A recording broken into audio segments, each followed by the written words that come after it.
Napatigil naman siya doon, hindi niya napansin. Boys, tanongin ko kayo, ano yung mga naanak yung play sa Lotus muna tayo focus first, huwag natin no? Attacking tayo first. Yung wala, tapos si Naps.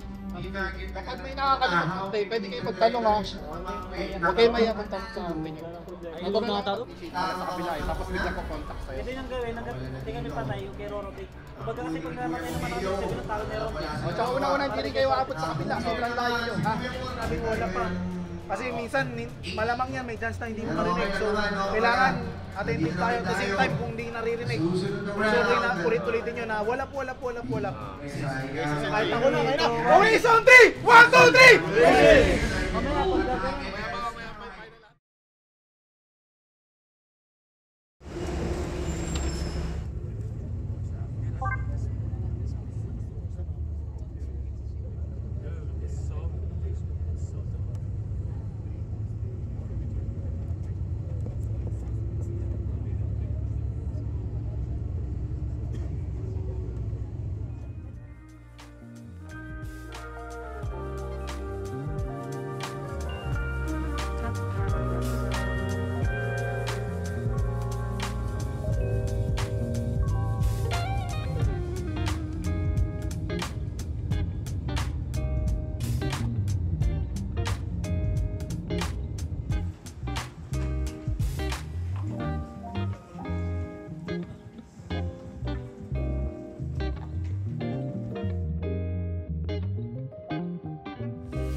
Tourist spot yan para makita nyo mag-sunset yung transformation ng ruins.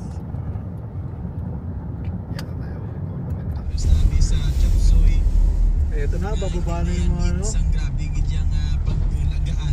Bababa na mga main character. Ayun na din mo sa kumpak, sa mga talog. Doon.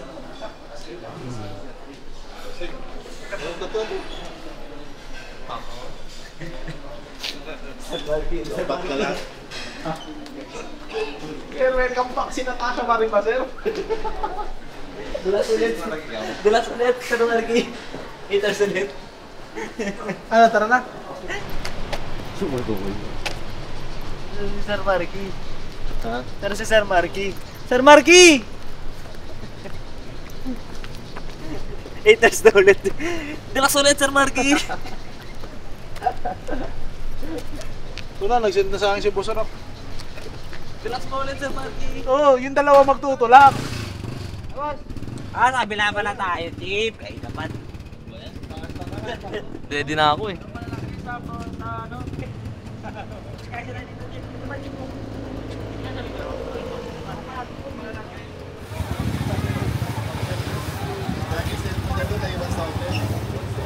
Sa ano, sumuko na ako. Alam ko talaga na nahulog doon sa mababay. Tilig ako yung bag ko ng gym. Gumiti ulit eh. Dalawang paa, tapos pagboro red, tapos spin. Sigla pula. Alaman si Diyos. Alaman si Diyos. Iya ka pa, sting red na lang. Ito. Sting na lang. Cobra kulay green. Yung kuminom ng ganun. Cobra kulay green. Perfect na na, Che, huwag na matulog. Nakapaglaro ka pa rin naman ba? Wala na yan eh. Gawa ng paraan. Dayain na natin yung ano. Irekto mo na yan, Dr. Lucia.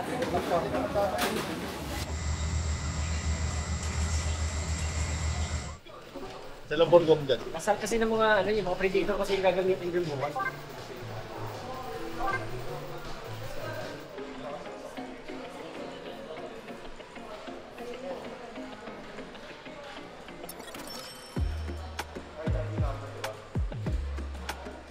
Ako ang yung model ko na talaga sa ikaw. Ako ang yung vlog.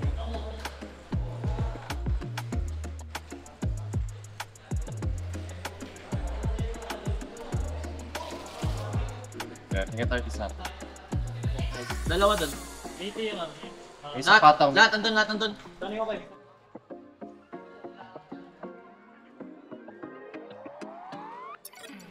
Tara, labas tayo. Susun ko yung... Meron ka laban. Nakiyang ulit. Nakakulit pa doon. Nakakulit ka doon. Bigyan lang dito ka. Pwede ba na-stir? Bigyan ako na ka-start. Time out. Pick up. 5 seconds. Ay, paplantin.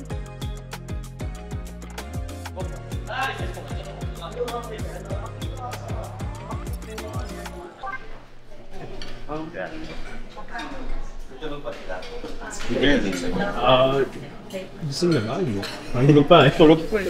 Winding their map. The advantage. Meron ka na naman yata. Nagpaparang discarding. Isipot nila kanila ngayon. Mag-commit. At mag-commit naman nila talaga na tumaya. Kaso na-umpisa na kasi ng mga bala. Ito naman. Pinapakawalan na nila.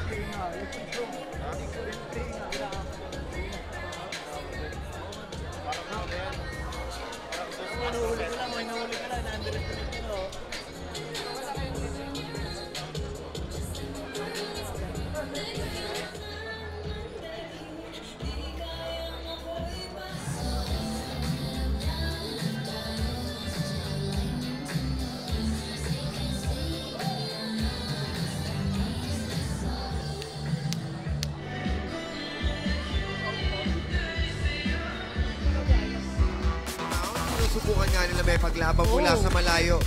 They are planning to go for a retake kaso ang ginawa doon ng Oasis is malalim yung kanilang push ngayon. Pinapasabugan lamang but Slayto makakuha siya ng isang kill and this will be a 3 versus 1 with no prior information kung saan nga ba magagaling pero Gabby Dizendak with a headshot from Astro returning the favor. He goes down. And upon destroying that thorn, aware sila na mayroong tao malapit sa area. Maganda sana yun na pang-clear. And alam naman natin ngayon na itong Oasis ang siyang nagdidikta ngayon ng tempo. Para good sheriff from Nabu para makakuha ng kill. But Oasis, tumidiin na sila dito in their third kill as Zeus with that Vandal para lang mapatumba sila Gabby Diz. He still has his teammate. We're down to a 1v2 situation. Do they know? Ayun na nga yung big Gabby Diz going in for the quick kill onto Astro. And now, paano na to? Hindi na malaman. Quick bullets. We're down to a 3-3-1. We have a smoke.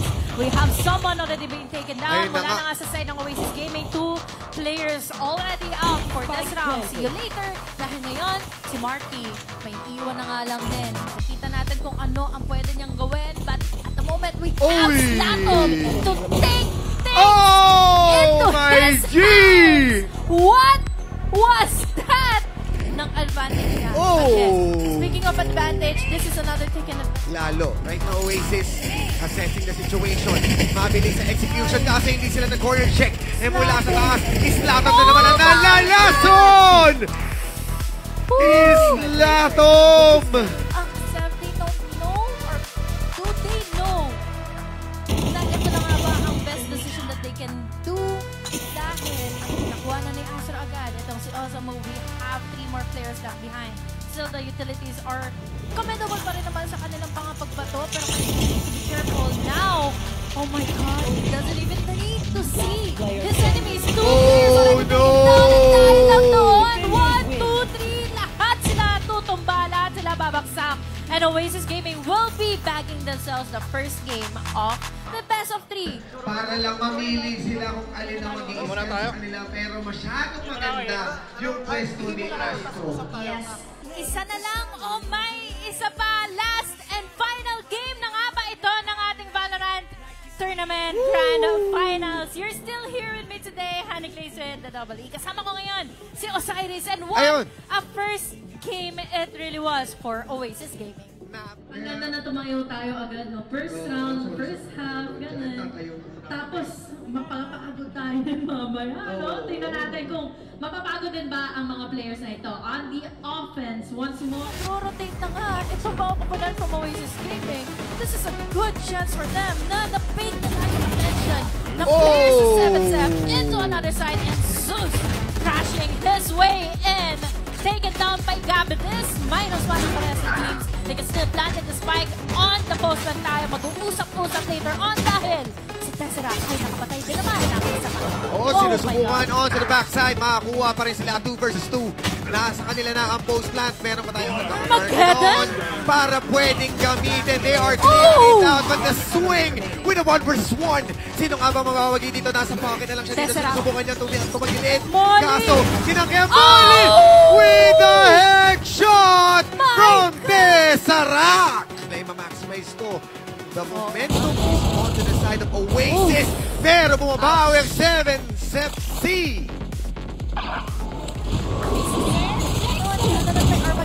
Nightfall buys the king of the Nightfall. What an opening created by Tesseract!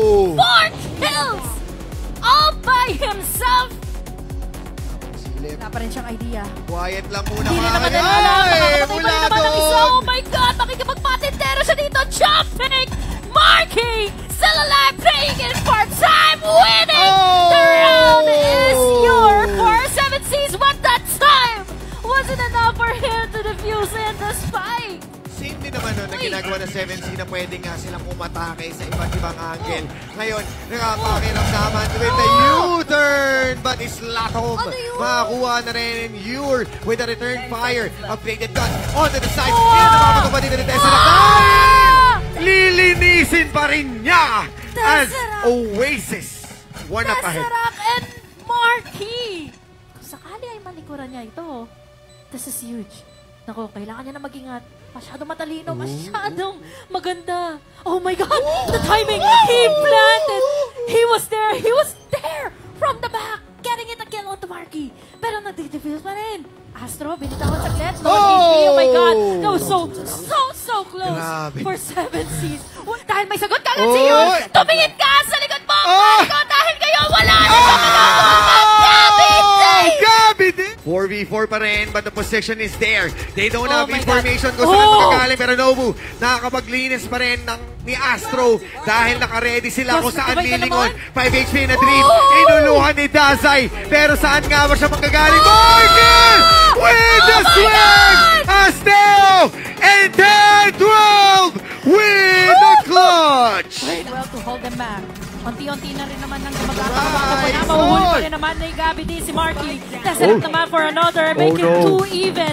Dalawa na lang agad na natitira. Isa na lang halos. And this is just the outlaw for Zeus to clean things up in a 2-0 fashion. But then again, it was such really close off a half of a game of a final lead para sa 7C.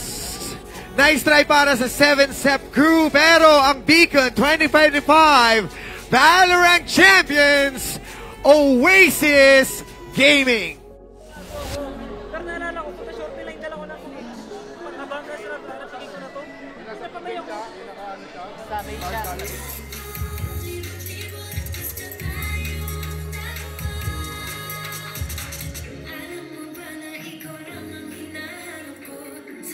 Place to be sa mga kaguluhan, and now Oasis Gaming went here and conquered Beacon 2025. Yung map check nyo, wala. Ayun, yun. Kahawag na lang. Alright. Thank you very much, Oasis Gaming. Congrats.